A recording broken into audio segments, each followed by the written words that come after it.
आपने ये चीज तो सुनी होगी कि लड़कियों को एटीट्यूड वाले लड़के बड़े पसंद आते हैं, लेकिन क्या आपको पता है एटीट्यूड होता क्या है और एटीट्यूड दिखाया कैसे जाता है? इस वीडियो में हम यही बात करने वाले हैं। देखो, एटीट्यूड का सिंपल मतलब होता है आपका विजन, आपका नजरिया, किसी चीज को देखने का आपका नजरिया क्या है। एटीट्यूड खुद में कोई पॉजिटिव या नेगेटिव चीज नहीं है, उसको आप कैसे यूज कर रहे हो उस पर डिपेंड करता है कि आपका एटीट्यूड अच्छा है या खराब है। जैसे आप कभी लड़की नहीं पटा पाते, आपकी लड़की से लड़ाई हो जाती है, तो एक लड़का होगा जो बोलेगा ठीक है जा जा, मेरे को तेरे से बात नहीं करनी, भाड़ में जा, तो उसका एटीट्यूड खराब है, तो खराब एटीट्यूड वाला लड़का है। लेकिन दूसरा लड़का कोई कहता है कि यार कोई बात नहीं, ये चीजें होती रहती हैं, आओ ये भी बात करते हैं, तो उसका एटीट्यूड अच्छा है।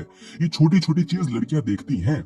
इस वीडियो में मैं आपको 5 ऐसे एटीट्यूड बताने वाला हूँ जो कि जब आप लड़की को दिखाओगे तो लड़की खुद आपसे आकर बात करना चाहेगी, खुद आपको बॉयफ्रेंड बनाना चाहेगी। और ये कोई हवा में बातें नहीं है, प्रैक्टिकल साइकोलॉजी का यूज करते हुए बताऊंगा। सबसे पहले एटीट्यूड आपको समझना है रिस्पेक्ट एंड डिग्निटी। लेकिन मैं थोड़ा आपको अपने वे में भी समझाने की कोशिश करूंगा, क्योंकि जो समाज में बोली जाती है वो चीजें हमेशा रॉन्ग ही होती हैं। देखो, हमें बोला जाता है कि वो लड़की है उसकी रिस्पेक्ट करो। मैं इस चीज के सख्त खिलाफ हूँ। क्यों जेंडर के बेसिस पे किसी लड़की को मैं रिस्पेक्ट दूं? ऐसे कैसे होता है? अगर कोई लड़की रिस्पेक्ट के लायक नहीं है उसको रिस्पेक्ट बिल्कुल मत दो। लेकिन अगर कोई लड़की जो है वो रिस्पेक्ट के लायक है तो उसको रिस्पेक्ट दो मेरे भाई। किसी भी लड़की को सिर्फ उसके लुक्स के बेसिस पे, सिर्फ उसके फिगर के बेसिस पे इसको जज करना बंद कर दो। और मैं सच बता रहा हूँ, जो तुम्हारी आंखों में हवस बैठ चुकी है ना, तुम लड़की को लड़की देखते ही नहीं, तुम लड़की को एक शरीर देखते हो, लड़की को एक इंसान देखो। और मैं यहाँ पर तुम्हें कोई ज्ञान देने के लिए नहीं बैठा, लेकिन सच में बता रहा हूँ। इसलिए कभी भी लड़की सिर्फ लड़की है इसलिए रिस्पेक्ट मत दो, जो लड़की रिस्पेक्ट के लायक है उसको रिस्पेक्ट दो। और दूसरी चीज बहुत इंपॉर्टेंट, कि किसी भी लड़की को उसके लुक्स के बेसिस पे उसको भाव मत दो।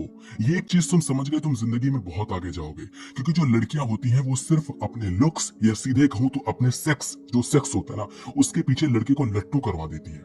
जो लड़कों की माँ बहन होती है ना, वो सिर्फ और सिर्फ SEX, सेक्स के पीछे होती है। एक लड़का अपनी पत्नी से हमेशा डरा डरा रहता है, क्योंकि उसको पता है कि अभी तो मैं इसके खिलाफ बोल दूंगा, मतलब सास का उसकी पक्ष ले लूंगा, यानी कि अपनी माँ का, लेकिन रात में तो समझ रहे हो ना, हिसाब गड़बड़ा जाएगा। इसलिए लड़कियां ऐसे ही करती हैं। लेकिन जब तुम लड़की को दिखा देते हो कि मुझे फर्क नहीं पड़ता तू सेक्स देगी या नहीं देगी, लड़की बिल्कुल कांप जाती है, क्योंकि वही तो उसकी एकमात्र ताकत है। इसलिए लड़की को रिस्पेक्ट दो, उसकी डिग्निटी पे मतलब सवाल मत उठाओ, मगर जो लड़की गलत है वो लड़की गलत है, चाहे वो कोई भी हो। दूसरा एटीट्यूड आपको समझना है अंडरस्टैंडिंग एंड एम्पैथी। इसके बारे में कोई बात नहीं करता, कोई बात नहीं करता, और लड़कों को एक घंटा नहीं आती, क्योंकि लड़कों का एक काम ही नहीं है। लड़कों का काम अभी तक क्या रहा है? मार काट करना, मारा पीटी करना, ठोक देना, कॉन्फिडेंस दिखाना, एटीट्यूड दिखाना। लड़कियों का काम क्या रहा है? समझना, क्योंकि उनको बच्चे पालने होते हैं, तो उनमें भगवान ने खुद ही इमोशंस दिए होते हैं। लेकिन जब तुम लड़कियों के इमोशंस को समझना शुरू करते हो, अंडरस्टैंडिंग शो करते हो, तो लड़की बहुत ज्यादा इंप्रेस होती है। आपने लड़कियों को कहते सुना है कि तुम अंडरस्टैंड नहीं करते, तुम्हारे में अंडरस्टैंडिंग नहीं है, तुम मुझको समझते नहीं हो, तुम समझो ना। कुछ तो लड़कियां ओवर एक्टिंग भी करती हैं कि कुछ बताना भी नहीं है, हम समझ भी जाए तो हम यार अंतर्यामी तो है नहीं। लेकिन कुछ लड़की बता दे, उसके बाद जब आप नहीं समझ रहे हो तो आपकी गलती है ना। लड़कियों को समझना सीखो, उनको महसूस करो, उनके इमोशंस को, उनकी साइकोलॉजी कैसे यूज करती है वो देखो।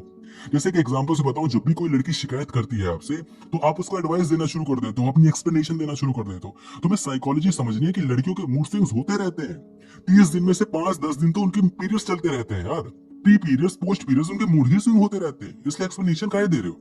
ठीक है, कोई बात नहीं, तुम बोलो कि हाँ सही है, सही है, सही है, सही है, हाँ मैं हाँ मिला दो ना उस टाइम पे, क्या जा रहा है? बाद में अच्छे से बताना उसको, लेकिन उस टाइम हाँ मैं हाँ मिला दो, ऐसी साइकोलॉजी है। थर्ड चीज आपको समझनी है, इक्वालिटी एंड इंक्लूसिविटी। इक्वालिटी पे आपको ध्यान देना है, लेकिन उस तरीके से नहीं जैसा समाज बोलता है। समाज पता है इतना चूतिया बनाता है ना हमको। एक तरीके से तो वो लड़की है इसलिए उसको सीट भी दे दो, उसको एक्स्ट्रा कोच भी दे दो, उसको रिजर्वेशन भी दे दो, क्योंकि वो लड़की है। मतलब हद है ना। ये भी तुम्हें देखना है कि लड़का और लड़की बराबर है, लेकिन एक तरीके से तुम लड़की को ज्यादा एडवांटेज भी दे रहे हो। जब भी तुम किसी इंसान को सहारा देते हो तो इसका मतलब ये नहीं है कि वो बहुत बहादुर है, इसका मतलब ये है कि वो वीक है। इसलिए आपको समझना होगा, लड़कियों को समझना होगा कि जब उनको रिजर्वेशन वगैरह मिल रहे हैं ना, एक्स्ट्रा चीजें मिल रही हैं, इसका मतलब वो कमजोर है, उनको कमजोर समझा जा रहा है। इसलिए वो छोड़ो, वहां पर ज्ञान की बात बाद में करेंगे, लेकिन यहाँ पे तुम ये समझो इक्वालिटी रखनी है। एक लड़का और एक लड़की आपके लिए हमेशा बराबर होनी चाहिए। वैसे तो नहीं हो सकती रात में, लेकिन दिन में तो बराबर रखो। एक लड़का और एक लड़की होगी, आप अपने दोस्त को छोड़ के लड़की के पास चले जाते हो, मैं आपको सच बता रहा हूँ, वो लड़की आपको छोड़ के 110% जाने वाली है। इसलिए याद रखो कि अगर ये लड़की चली गई तो क्या ये दोस्त मेरे काम आएगा कि नहीं आएगा। लड़की के पीछे अपने परिवार वालों को मत छोड़ो, अपने दोस्तों को मत छोड़ो, अपनी ग्रोथ पे मतलब फोकस करो, उसको मत छोड़ो, अपनी पढ़ाई लिखाई को मत छोड़ो, क्योंकि लड़की तो तुम्हें ठोक के जाएगी जाएगी, पक्का ठोक के जाएगी। चौथी चीज आपको समझनी है, रिस्पेक्ट फॉर इंडिविजुअलिटी। इंडिविजुअल इंसान की रिस्पेक्ट करो, यानी कि जेंडर वेंडर नहीं है, इंडिविजुअलिटी में तुम भी आते हो। तुम खुद की रिस्पेक्ट कब करोगे? कोई भी लड़की आती है तुम्हें भाव देती है, कभी नहीं देती, कभी तुम्हें छोड़ के चली जाने की धमकी देती है, कभी भाव दे देती है, कभी किस कर लेगी, कभी नहीं करेगी, कभी बोलेगी हाँ हम करेंगे कुछ, तुम कभी बोलती है कि नहीं हम तो नहीं करेंगे, मन नहीं कर रहा। भाई क्यों ऐसा करते हो? क्यों अपनी रिस्पेक्ट की माँ बहन कर रहे हो?